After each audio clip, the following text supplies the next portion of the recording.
कितना दे सकेले? 5 करोड़। बस। नाम धर्मपाल चौधरी, धन राशि इतना छोट। गंगा साफ कर रहल बानी, कोनो तालाब या नाला ना। धन राशि बढ़ जाई गंगू, हम तो सिर्फ इतना चाहता नहीं कि तुहार हीरोगिरी भी बरकरार रह जाए और तुहार जमीर भी। हमरा जमीर के बात मत कर, एकर कीमत तोरा औकात से बाहर बा।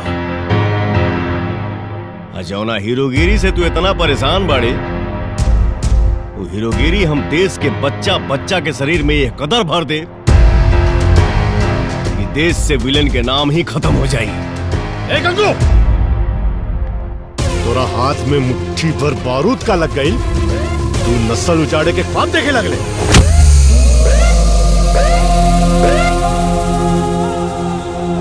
ये मुट्ठी भर बारूद तोरा गुप्त जगह पे रख के ऐसा अगरबत्ती दिखाई, ऐसा अगरबत्ती दिखाई कि सुलगी ना,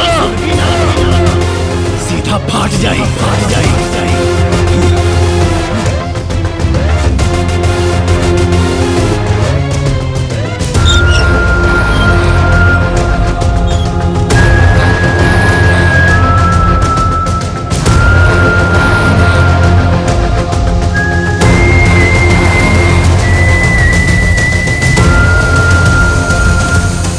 हर हर गंगे, हर हर गंगे, हर हर गंगे, हर हर गंगे, हर हर गंगे। पिछले दिनों गंगा के दूषित जल को पीने से हुई दुर्घटना के बाद बनारस घाट से शुरू हुआ ये आंदोलन अब एक बहुत बड़ा जन आंदोलन बन चुका है। हर हर गंगे, हर हर गंगे, हर हर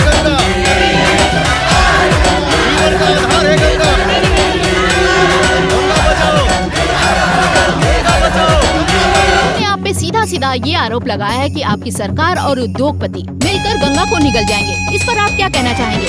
चुनाव नजदीक है और विपक्ष के पास कोई मुद्दा नहीं है और ये आंदोलन बहुत जल्द सुस्त हो जाएगा। गंगा मैया की गंगा बचाओ, संस्कृति बचाओ। पटना के बाद हरिद्वार, कानपुर, प्रयागराज और कोलकाता जैसे बड़े शहरों ने इस आंदोलन का भरपूर समर्थन किया है।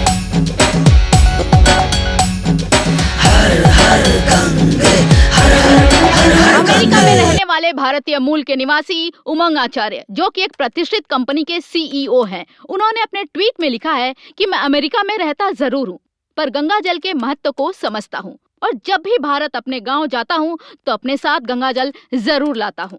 #सेव-गंगा। आपने गंगू के पक्ष में ट्वीट किया और आज आप इनके समर्थन में अमेरिका से इंडिया चले आए, क्या कहना चाहेंगे इस पर? देखिए, अगर किसी देश को मिटाना है तो सबसे पहले उस देश की सभ्यता और संस्कृति को नष्ट कर दीजिए, और गंगा तो हमारी सभ्यता और संस्कृति से जुड़ी हुई है, इसे नष्ट होते हुए कैसे देख सकता हूँ।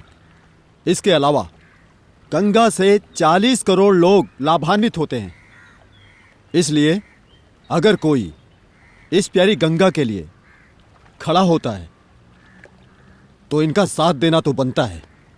हर हर गंगे, हर हर गंगे, हर हर के बार-बार कहत रहनिया कि हमनी के एक गलती के वजह से ऐसा कुछ ना होके कि चाहिए कि जनता के ऊपर अपन पकड़ ढीला हो जाए।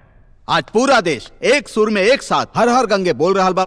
मंत्री जी, जब तक कोनो चीज हलक में अटकल रहेला तब तक ही दिक्कत होला, जब वो हलक के नीचे उतर जाए तो शरीर के हिस्सा बन जाला। नोट की गर्मी जब हाथ के मुट्ठी में समाला तब बड़ से बड़ लोग के ईमानदारी दूसर हाथ के मुट्ठी से बालू नियन सरक जाला। गंगू को पुलिस पकड़ के लेके गई। सुनो एक बात, किसी भी सूरत में ये प्रोटेस्ट बंद नहीं होना चाहिए, यही तो वो चाहते हैं। और हाँ, गंगू की रिहाई हमारी जिम्मेदारी है। गंगू को, गंगू को, गंगू को, गंगू को। हमें गंगा को हर हाल में बचाना है और इसे बचाना भी चाहिए। इस पे कोई भी राजनीति नहीं करनी चाहिए। जौन लड़का के तो चोर और बदमाश कहत रहलू, उहे लड़का आज सुपरस्टार बन गेल बा। टीवी और मोबाइल पर आवता। देखा, देखा तू भी देखा। अरे हाँ, ये तो उहे है।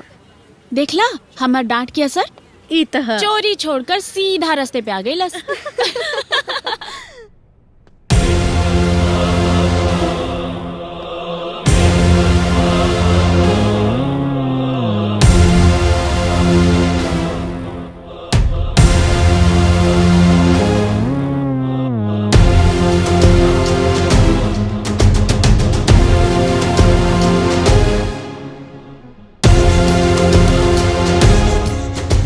आवा गंगू, स्वागत बा।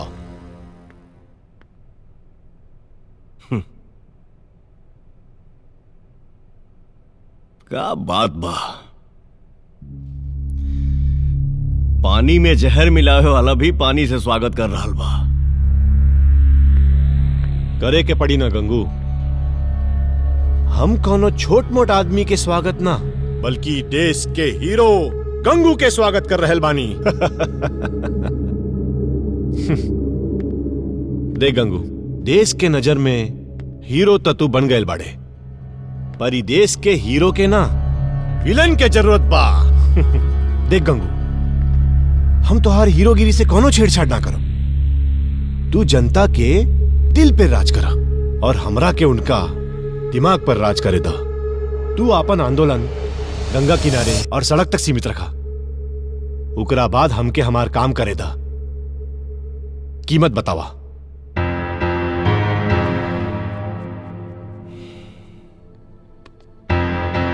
कितना दे सकेले? 5 करोड़ बस। नाम धर्मपाल चौधरी, धन राशि इतना छोट। गंगा साफ कर रहल बानी, कोनो तालाब या नाला ना। धनराशि बढ़ जाई गंगू, हम तो सिर्फ इतना चाहता नहीं कि तुहार हीरोगिरी भी बरकरार रह जाए और तुहार जमीर भी। हमरा जमीर के बात मत कर,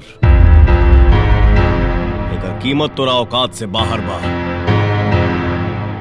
जौना हीरोगिरी से तू इतना परेशान बाड़े, वो हीरोगिरी हम देश के बच्चा बच्चा के शरीर में ये कदर भर दे कि देश से विलन के नाम ही खत्म हो जाए। ए गंगू,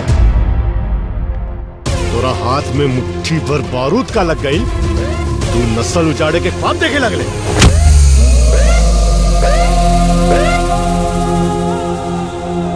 ये मुट्ठी भर बारूद तोरा गुप्त जगह पे रख के ऐसा अगरबत्ती दिखाई, ऐसा अगरबत्ती दिखाई कि सुलगी ना,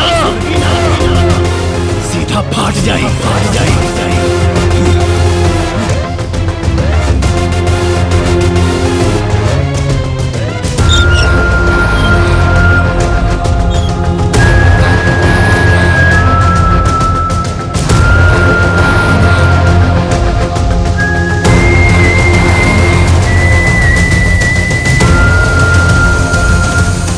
बोली धर्मपाल जी, कैसन रहल गंगू से मुलाकात?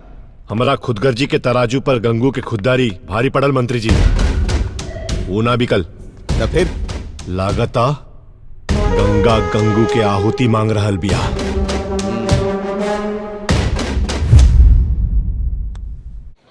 जैसा कि आप सब लोग देख रहे हैं, कुछ दिन पहले शुरू हुआ गंगा बचाओ आंदोलन तेजी से अपनी रफ्तार को पकड़ रहा है और ज्यादा से ज्यादा लोग इसमें जुड़कर अपनी जागरूकता दिखा रहे हैं। गंगू, गंगू,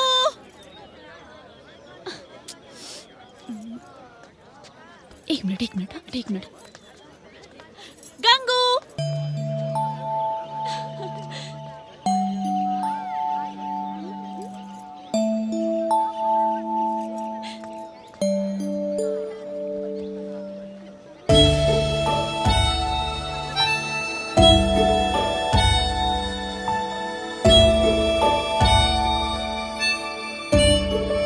अरे वाह गंगू, तू तो बहुत बड़ा स्टार बन गई ना।